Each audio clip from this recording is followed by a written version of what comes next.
Olá pessoal, aqui é o professor Mauro. Estamos hoje para a nossa segunda aula de Fundamentos da Economia para o Direito, tá? Com o tema A Ciência Econômica e Conceitos. Primeiro pessoal, o que seria economia? A economia é a junção de duas palavras gregas. Primeiro a palavra oikos, quer dizer casa, e depois a palavra nomia, que quer dizer lei. Então percebemos já na etimologia da palavra, né, economia, uma grande ligação com o nosso dia a dia, com as atividades econômicas ali presentes no nosso dia a dia. Quando você recebe o seu salário, quando você gasta esse salário, seja comprando um bem, comprando uma casa, seja comprando material de uso e consumo, isso você está praticando economia. E várias notícias que você escuta diariamente, ou você acessa, seja pela internet ou outro meio de comunicação, sempre essas notícias trarão alguma notícia econômica. Vai falar de dólar, de desemprego, de crescimento mundial, de taxas de PIB, entre outros temas que você escuta diariamente relacionado à economia. Então percebe-se que a economia está sim presente no nosso cotidiano.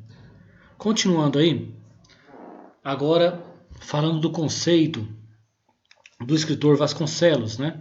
Ele fala o seguinte, que a economia é uma ciência social que estuda como o indivíduo e a sociedade decidem utilizar recursos produtivos escassos na produção de bens e serviços para satisfazer as necessidades humanas.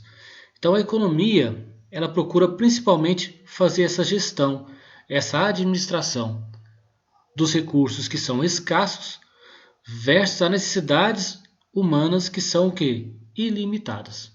Então esse é o grande estudo da economia. A escassez de recursos versus a necessidade humana que é ilimitada, que nós falaremos em outra lâmina mais à frente, tá? Mas esse é o conceito aí do Braga Vasconcelos de 2011.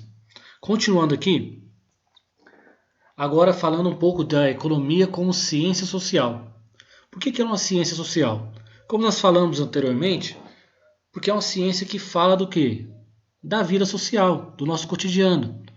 Mais especificadamente sobre o foco, né, em compreender como ocorrem as relações entre indivíduos, as organizações, na sociedade do ponto de vista de produção, de troca e do consumo de mercadoria, dos serviços ou de bens.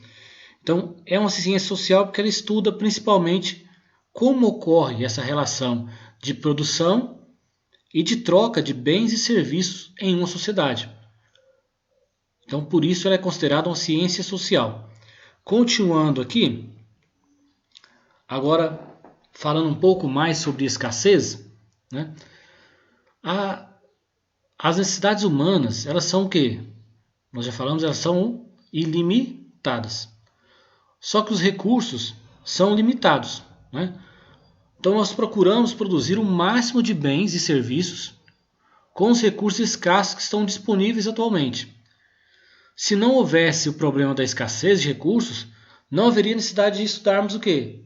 Economia, né? Aqui fala inflação, mas não haveria necessidade de estudar economia. Porque se todos os recursos, se tudo que você deseja está disponível, existe algum problema aí? Nenhum, né? Então, a economia nasce justamente porque há escassez. Porque o ser humano, ele nunca vai limitar a sua necessidade.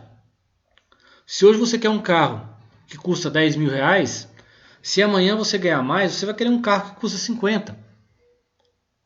Então a sua necessidade sempre vai ser ilimitada.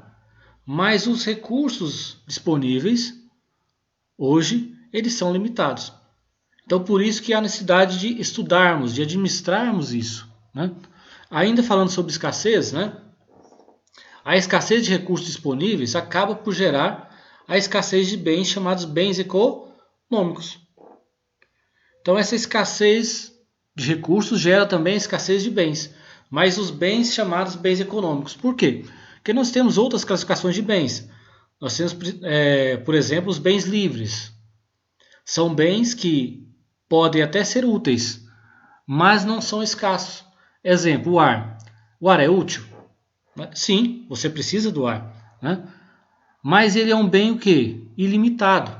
Então, o ar ele não é um bem econômico. Ele é considerado o quê? Um bem livre. A consequência é que ele não é estudado. O bem livre ele não é estudado pela economia. Ele só é citado, mas ele não é estudado. Porque não há um problema a ser resolvido. Tá? Continuando aqui. Bens econômicos, então, segundo Fábio Nusdel. O que é bem econômico? É tudo que tem alguma utilidade e que seu fornecimento seja limitado ou simplesmente escasso. Então também não basta ser limitado. Ele tem que ser útil. De nada adianta você ter um produto que só você, só eu tenho essa moeda, mas ninguém quer. Então não tem valor, não tem utilidade, né? Eu já dou consultorias às vezes empresariais, tem pessoas que inventam algum tipo de produto e quer vender, mas ninguém quer comprar. Então aquele bem não tem valor. Ele deixa de se tornar um bem econômico. O bem ele só tem valor quando ele gera utilidade e que outras pessoas, né, estejam dispostas a pagar por aquilo. Aí ele se torna um bem. Do contrário, não. Ok? Continuando aqui. Outra grande divisão, né? Os grandes termos aí econômicos que a ciência é dividida é entre microeconomia e macroeconomia. O que seria o estudo da microeconomia, né? Ela estuda o comportamento dos consumidores e produtores e o mercado no qual se interagem. Ela procura a determinação de preços, quantidades, fornecimento de bens de um mercado específico. Tá? Então ela vai estudar ali um mercado local, né? Enquanto a macroeconomia ela vai estudar o mesmo comportamento, né, de troca de bens, de venda, de recebimentos, de produção, só que em um mercado mais global. Ela vai estudar, por exemplo, o PIB, né, o Produto Interno Bruto, as exportações, o desemprego, a inflação. São temas mais globais, não são temas regionais. Então este é o foco da macroeconomia. Então nós temos essas duas divisões principais na economia, no campo de vista de estudos: microeconomia e macroeconomia, tá bom? Então com isso, pessoal, nós finalizamos a nossa aula de hoje, tá? Sobre conceitos, e espero vocês aí na nossa próxima aula, tá bom?